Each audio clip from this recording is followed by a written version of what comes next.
Judicial history कभी कभी इतनी ड्रामेटिक हो जाती है कि सबको ये सोचने पर मजबूर कर देती है कि क्या हम अपने लीगल सिस्टम की समझ को सही तरीके से देख रहे हैं। अभी हाल ही में आपने देखा कि कैसे outgoing chief justice of India DY Chandrachud पर उनके टेन्योर और कहे गए रिमार्क्स को लेकर सवाल उठ रहे हैं। साथ ही उन्होंने खुद को इस मामले में क्लैरिफाई करते हुए कुछ स्टेटमेंट्स भी दिए हैं। लेकिन क्या ऐसा करने से वो कंट्रोवर्सी से बच गए हैं या फिर उनके आखिरी हफ्ते में कुछ नई और कंट्रोवर्सीज और हैपनिंग्स उनके साथ बेंच में देखने को मिल रही है। जी हाँ, आपने सही सुना। वैसे तो आम तौर पर अपनी केस प्रोसीडिंग्स करने के दौरान चीफ जस्टिस ऑफ इंडिया ने कई बार ऐसी सिचुएशंस फेस की हैं जहां पर उन्हें भड़कते और डिसएग्री होते हुए देखा गया है। लेकिन सोचिए एक ऐसा नजारा जहां एक तरफ वो कुछ ही दिनों में रिटायर होने वाले हैं तो वहीं दूसरी तरफ उनके बेंच के कलीग्स उनसे डिसएग्री होते हुए दिखाई दिए हैं। आई एम श्योर कि आपके लिए भी ये इमेजिन करना उतना ही शॉकिंग है जितना कि हमारे लिए। लेकिन ऐसा ही कुछ हकीकत में देखने को मिला है ट्यूसडे को हुई सुप्रीम कोर्ट प्रोसीडिंग्स में। अब जहां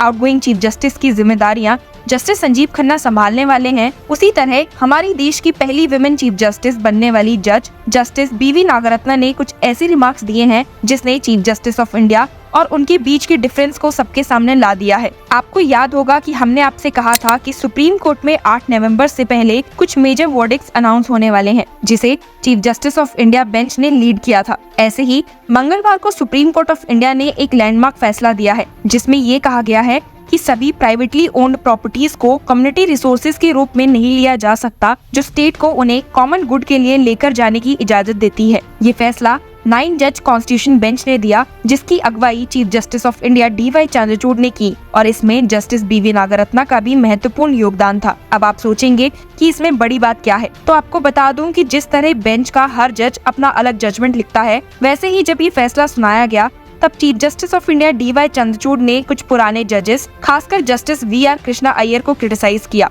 जिन्होंने कहा था कि प्राइवेट प्रॉपर्टी को स्टेट के लिए उठाने का हक है। ये क्रिटिसिज्म खासकर उन जजेस के लिए जो अलग व्यू रखते हैं काफी कंट्रोवर्शियल बन गया। दरअसल 9 जज द्वारा दिए गए इस लैंडमार्क जजमेंट में 8:1 की मेजॉरिटी दी गई। चीफ जस्टिस ऑफ इंडिया ने अपना जजमेंट खुद लिखा जबकि जस्टिस नागरत्ना ने एक कॉन्करेंट लेकिन अलग जजमेंट दिया और जस्टिस दुलिया ने डिसेंट किया। इस फैसले में पिछले कुछ लैंडमार्क केसेस का भी उल्लेख किया गया जैसे कि 1977 का state of Karnataka versus Ranganath Reddy case जिसमें ये देखा गया था कि क्या सरकार प्राइवेट ट्रांसपोर्ट कंपनीज को नेशनलाइज कर सकती है। उस समय कर्नाटका सरकार ने प्राइवेट बस सर्विसेज को नेशनलाइज करने का कानून लाया था। तब एक 7 जज की बेंच ने 4:3 की मेजॉरिटी से ये कहा था कि सभी private properties material resources of the community नहीं है। जस्टिस VR कृष्णा अय्यर जो माइनॉरिटी में थे, उन्होंने कहा था कि पब्लिक और प्राइवेट रिसोर्सेज दोनों material resources of the community के अंदर आते हैं। आर्टिकल 39B के तहत उन्होंने कहा था we have been guided by the thought that an all too large gap between the law and the public needs must be bridged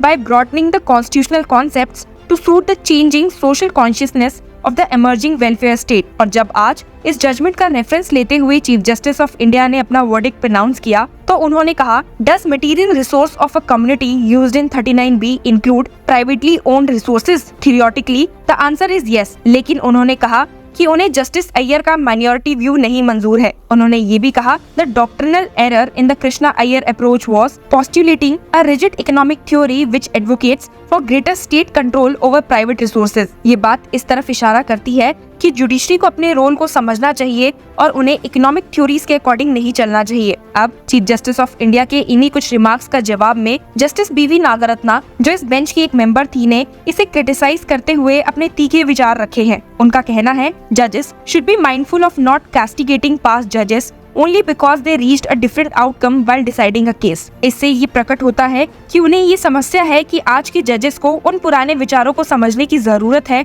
जो उन समय के समर्थन के लिए थे। जस्टिस नागरत्ना ने चीफ जस्टिस ऑफ इंडिया की इस क्रिटिसिज्म को अनवारंटेड और अनजस्टिफाइड कहा है। उनका कहना था it is a matter of concern as to how the judicial brethren of posterity view the judgments of the brethren of the past. उन्होंने इस विचार को उठाया कि जुडिशरी को पुराने जजेस के फैसलों की समझ होनी चाहिए जिससे उन समय की सोशियो इकोनॉमिक पॉलिसीज को ध्यान में रखते हुए समझा जा सकता है। जस्टिस नागरत्ना ने कहा कि the institution of the supreme court of India is greater than individual जजेस, जो कि इस विचार को और मजबूती देता है कि जुडिशरी की संस्था को जजेस की व्यक्ति के अलावा देखा जाना चाहिए। जस्टिस नागरत्ना ने ये भी कहा that can principles of liberalisation, privatisation and globalisation adopted in India since the year 1991 hold a mirror pressure against the socio economic policies. इसका मतलब ये है कि जुडिशरी को समझना होगा कि कैसे समाज और अर्थव्यवस्था बदली है और इसके अकॉर्डिंग डिसीजंस लेने पड़ेंगे। वो बस यही नहीं रुकी, उन्होंने अपने व्यूज को और भी बोल्डली रखते हुए आगे कहा कि सुप्रीम कोर्ट द्वारा ऐसी observations, concavity in the manner of voicing opinions और जजमेंट्स ऑफ द पास्ट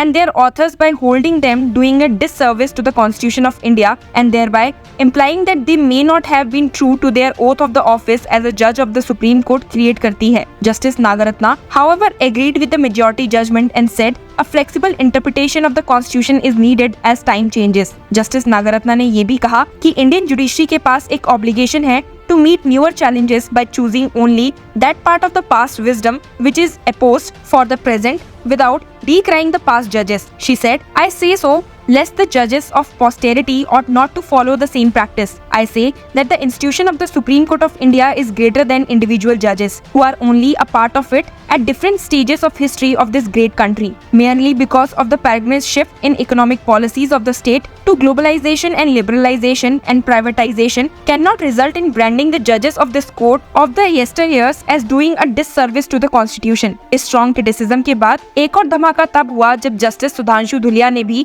इस कंट्रोवर्सी पर अपना विचार रखा और सीजीआई के क्रिटिसिज्म का विरोध किया। उनका कहना था that before I conclude, I must also record here my strong disapproval on the remarks made on the Krishna Iyer doctrine as it is called। उन्होंने कहा कि ये डॉक्ट्रिन ह्यूमनिस्ट प्रिंसिपल्स पर आधारित था और इसे बुरा समझना गलत है। बेंच के इस डिसएग्रीमेंट को देखकर ये तो इशारा साफ है कि सामाजिक और आर्थिक परिवर्तन के साथ जुडिशरी को अपनी सोच को भी इवॉल्व करना होगा। ये पूरा समर्थन इसी विचार पर है कि जुडिशरी का एक एवोल्यूशन होना चाहिए जो पुराने विचारों को समझने के साथ साथ नए चैलेंजेस का सामना कर सके। जस्टिस नागरत्ना का विरोध सीजीआई के क्रिटिसिज्म के खिलाफ सिर्फ उनका विरोध नहीं था, बल्कि ये जुडिशरी की एक समझदार भरी अप्रोच का भी प्रतीक है। ये कंट्रोवर्सी इस तरफ इशारा करती है कि जुडिशरी के पास एक बड़ी जिम्मेदारी है कि वो अपने पुराने जजेस के फैसलों को नफरत से नहीं बल्कि समझदारी से समझे। आखिर में एक विकसित और प्रैग्मेटिक जुडिशरी ही देश के लिए बेहतर रहेगी। इस तरह chief justice of India D.Y.. Chandrachud और जस्टिस बी.वी. नागरत्ना के बीच की ये टिप्पणियां न सिर्फ जुडिशरी की एवोल्यूशन को दर्शाती है, बल्कि इस बात का भी प्रमाण है कि कैसे एक लीगल सिस्टम सामाजिक और आर्थिक परिवर्तन के साथ चलने की कोशिश कर रहा है। आखिर में ये समझना होगा कि जुडिशरी की प्रथा के लिए क्या ठीक है और किस तरह से हमें इसे बेहतर बना सकते हैं। Share your views on this news and keep following law चक्र।